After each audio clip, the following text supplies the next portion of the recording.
Version 1.2 is just around the corner, which means that Blade is also just around the corner. And what does that mean for us? Well, that means we're getting a pretty awesome looking DPS. And I do say that because I truly feel that he's going to be really, really dope in that regard. Now, what's really cool about him and what I've been noticing on, you know, the stuff that I've been looking up for him is that he's going to be very reminiscent of like Hu Tao from Genshin Impact in that sense. The lower his HP, the more he's gonna do, but that's kind of a very broad take on it. And the reason why I say that is because it gets a little bit more complicated. If you want, please check out my Blade video from previous week. It's fantastic. And it looks like, you know, everybody's in agreement so far about it, but we're not here to talk about how good Blade is. We're here to talk about if you should summon for Blade. So let's go ahead and get into it. But before we switch, hit that like and subscribe button down below. And don't forget to comment about what you think about Blade. Now, let's go ahead and get right into it.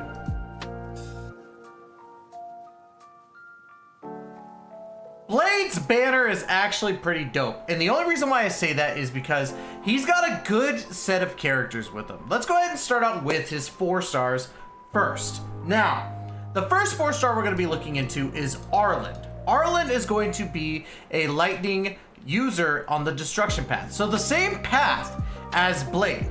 Now, what's really cool about the destruction path, as we see, you know, in the game, basically, deals outstanding amounts of damage and possesses great survivability, suitable for various combat scenarios. Now, Arlan is kind of the same way from what I've been seeing as Blade in the sense. If you look at his skill, consumes Arlan's HP equal to 50% of his max HP to deal lightning damage equal to 300% of Arlan's attack to a single enemy.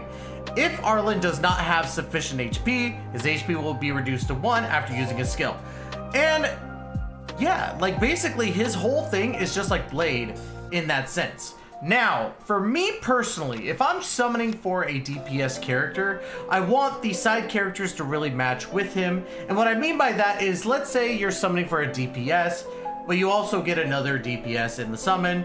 I'm not saying that's a bad thing, but at the same time, for me, if you're going for the same path, it's like a constellation prize. But I will, or constellation prize. But I do feel that Honkai Star Rail does benefit from that because of the fact that there's so many ways that you could go about your DPSs. So it makes sense to put Arlan on here, especially since he is a really, really good character and has a similar style to Blade. So very good character choice in that regard. Although for me, I don't like having multiple DPSs on the same banner. Speaking of multiple DPSs, let's talk about Sushang. Now, Sushang is a physical user of the Hunt path, which if you know of the Hunt, is going to be a high DPS path, but let's go ahead and talk about it. Deals extraordinary amounts of single target damage, the main damage dealer against elite enemies. Now, these characters that are on the Hunt are going to be the ones that you use in like simulated universe in those certain aspects when you're facing the elite enemies or in the Forgotten Hall. So she's really good. I did get to test her a little bit. I don't have mine fully built, but she's really good in regards to that. Her skill deals physical damage equal to 262.5% of her attack to a single enemy.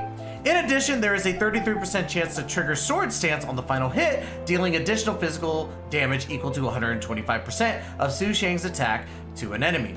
And of course, the cool thing about her like ultimate is that it summons a chicken. It summons it's just the it's a giant cock. That's what it is. Like if we want to get technical terms, well, not really technical, but you get my point. It's a giant chicken that just freaking does damage. It's awesome. And I think that's a funny thing about it. But again, as we just talked about with Arlan, it's another DPS character, which isn't a bad thing.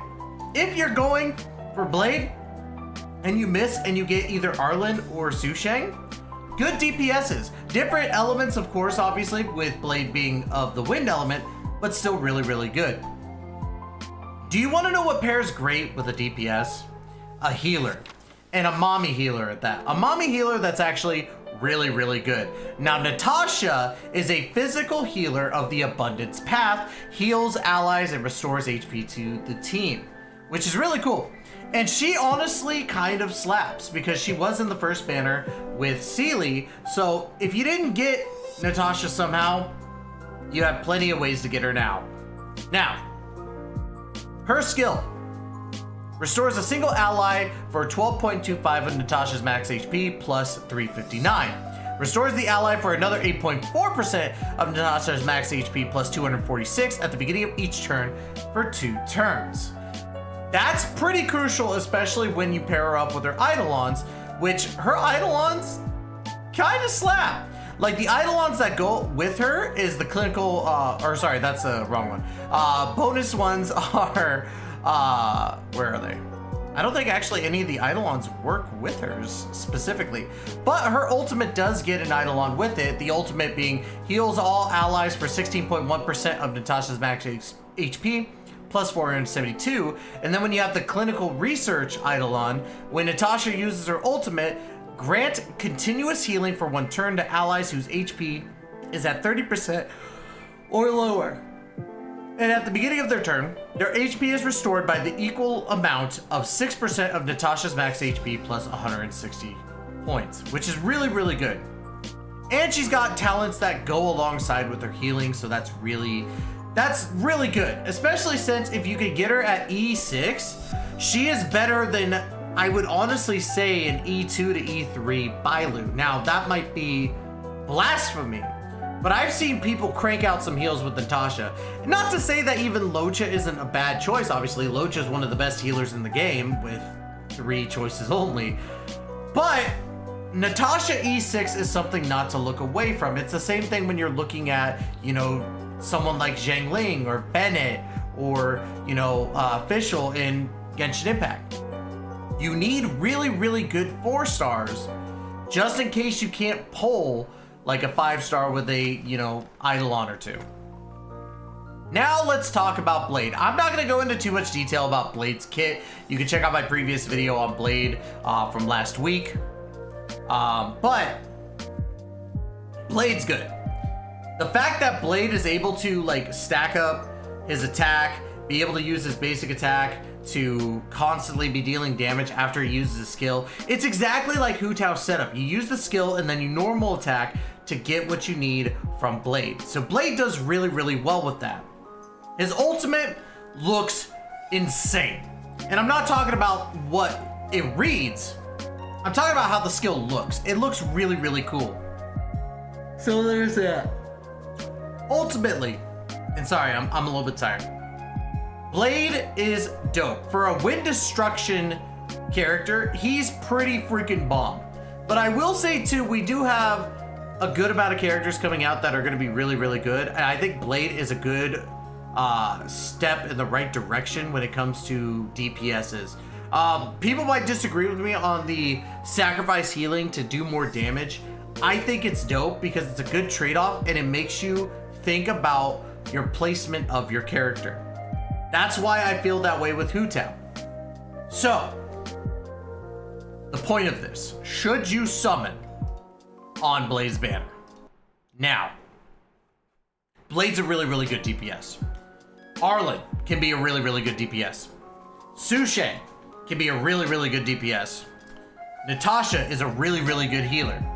If you are looking to build a team with all these characters, it's going to be weird for you to have 3 DPSs and no buffer or debuffer. But there is nothing wrong with going for Blade. I think Blade is going to be a fun character. People get on this whole train about, oh, the leaks say he's nerfed. He's been nerfed to oblivion, all because he lost 10% damage. Oh, woe is me. I don't think he's nerfed to oblivion. I still think he's got a solid chance of being one of the best DPSs in the game. I need to test him myself before I say he is going to be, though. From what I read in his kit, he looks like he's going to be a formidable foe in the top DPS department. And then if you don't pull Blade, you get really good DPS options with Arlan and Sushang, followed by Natasha being a great healer. However, we did get Natasha in the first set of banners, or the first banner, sorry, with Zella.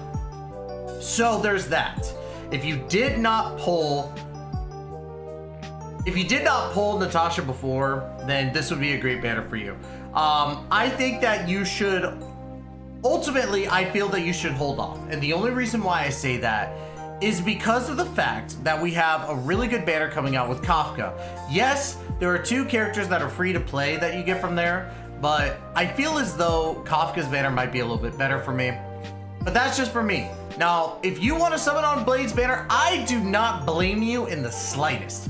Blade's banner is still really, really good, and I wouldn't blame anybody for summoning on this banner because of all the good options you have. However, if you're like me and you're trying to stay as free to play as possible, I'd save your summons. Save your summons. Sorry, very tired. Didn't get a lot of sleep in the last couple days because of everything going on. But I would say, if you're like me, free to play, save your summons for now for Kafka because mommy says so. But if you want to summon for Blade again, I don't blame you. That's my ultimate verdict on this banner. Overall, the banner is really good.